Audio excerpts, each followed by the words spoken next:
যে নারী রান্না করার সময় 3টি কাজ করবে ওই নারীর কপাল খুলে যাবে। আল্লাহ পাক রব্বুল আলামিন ওই নারীকে সম্পদশালী বানিয়ে দিবেন। আল্লাহ পাক রব্বুল আলামিন ওই নারীর ঘরে বরকত নাজিল করবেন। ওই নারীর ঘরে আল্লাহ পাক রব্বুল আলামিন রহমত নাজিল করবেন। অনেক মা বোনেরা এখন কিন্তু সংসারের ভিতরে সুখ চান, শান্তি চান, ঘরের ভিতরে রহমত চান, বরকত চান।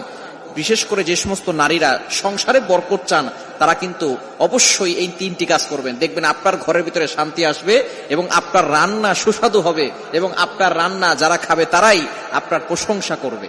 আমরা অনেকেই কিন্তু নিজের প্রশংসা শুনতে চাই এবং অনেকেই আমরা ঘরের ভিতরে বরকত চাই, রহমত চাই। এজন্য আমরা এই 3টি কাজ করব।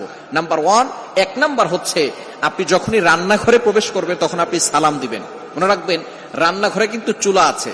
এই চুলা, গ্যাসের চুলা বলেন আর যেই চুলাই বলেন, এই চুলা থাকার কারণে যখন আপনি রাতের বেলা সেখানে থাকেন না, এখানে কিন্তু জিন জাতি থাকার সম্ভাবনা আছে। এই জন্য যখনই আপনি রান্নাঘরে ঢুকবেন তখনই সর্বপ্রথম 1 নাম্বার কাজ করবেন, সালাম দিবেন, আসসালামু আলাইকুম ওয়া রাহমাতুল্লাহ।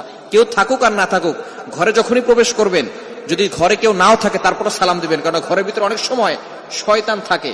আপনার সালাম দেওয়ার কারণে সেই শয়তান সেখান থেকে বের হয়ে যাবে। শয়তান আপনার ঘরের ভিতরে আর বসবাস করতে পারবে না, সেখান থেকে শয়তান বের হয়ে যাবে। আল্লাহ পাক রব্বুল আলামিন নিজে বলে দিয়েছেন, কোরআন খুলেন, আল্লাহ পাক রব্বুল আলামিন বলছেন 18 নম্বর পারা 17 নম্বর পৃষ্ঠার 13, 14, 15 নম্বর লাইন, সূরাতুন নূরের 61, 61 নম্বর আয়াতে রব্বুল আলামিন বলেন, ফাইদা দাখালতুম বুয়ুতান ফাসাল্লিমু আলা আনফুসিকুম তাহিয়াতাম মিন ইনদিল্লাহি মুবারাকাতান তাইয়্যিবা।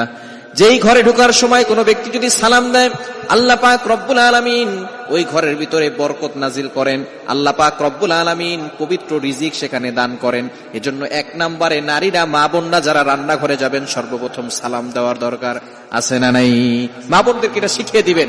আপনারা বাসায় গিয়ে মেসেজ পৌঁছে দিবেন, মা বোনরা যারা আছে 1 নম্বরে তারা রান্নাঘরে ঢোকার সময় সালাম দিবে। নাম্বার 2, দ্বিতীয় নাম্বার হচ্ছে প্রতিটি কাজের শুরুতে বিসমিল্লাহ পড়বে। বিসমিল্লাহ পড়লে ওই কাজের ভিতরে আল্লাহ পাক রব্বুল আলামিন নিজে বরকত দিয়ে দেন। বিসমিল্লাহ পড়লে কোনো রান্না করলে ওই রান্নার ভিতরে আল্লাহ তাআলা স্বাদ বাড়িয়ে দেন, ওই রান্নার ভিতরে আল্লাহ তাআলা রহমত দেন, ওই রান্নার ভিতরে আল্লাহ তাআলা বরকত দান করেন। কিন্তু বর্তমান আমাদের সমাজের ম্যাক্সিমাম নারীরা রান্না করার সময় ডিজে গান শুনে, রান্না করার সময় হিন্দি গান শুনে, ইংলিশ গান শুনে, তারা ড্যান্স করে আর রান্না বান্না করে, যার কারণে ঘরের ভিতরে কোনো বরকত থাকে না। খবরদার, গান শুনবেন আর রান্না বান্না করবেন আর চিন্তা করবেন ঘরের ভিতরে বরকত নাই কেন। আপনি যদি বরকত পেতে চান, প্রত্যেকটা কাজের শুরুতে আপনি বিসমিল্লাহ পড়বেন। আপনি চাউল নিচ্ছেন, পড়েন বিসমিল্লাহির রহমানির রহিম।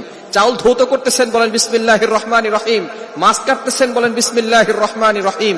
আপনি গোশত ধৌত করতেছেন, বলেন বিসমিল্লাহির রহমানির রহিম। আপনি যেই কাজটাই করবেন আপনি বিসমিল্লাহ পড়বেন। দেখবেন যেই কাজে বিসমিল্লাহ বলা হয় ওই